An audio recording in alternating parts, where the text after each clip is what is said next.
আসসালামু আলাইকুম ওরহমতুল্লাহি ওবরাকাতুহু।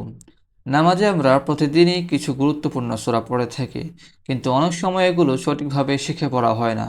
আজকের ভিডিওতে আমরা সূরা আল মাউন অনুশীলন করব, যাতে আপনারা নামাজে সুন্দরভাবে পড়তে পারেন ইনশাআল্লাহ। সূরাতুল মাউন মাক্কিয়াতুন।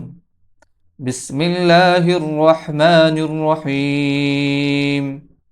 أرأيت الذي يكذب بالدين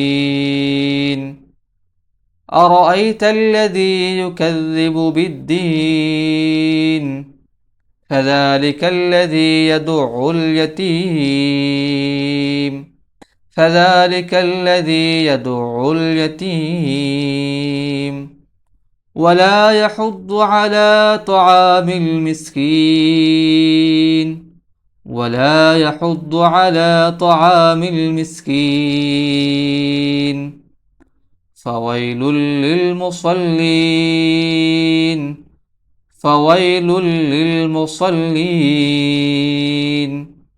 الذين هم عن صلاتهم ساهون الذين هم عن صلاتهم ساهون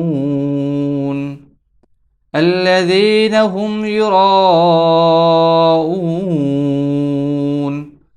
الذين هم يراءون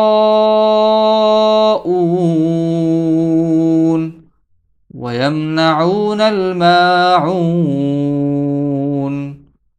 ويمنعون الماعون আলহামদুলিল্লাহ, আজ আমরা সূরাতুল মাউন অনুশীলন করেছি। নিয়মিতভাবে অনুশীলন করলে সহজ হয়ে যাবে এবং নামাজ আরও সুন্দর হবে ইনশাআল্লাহ।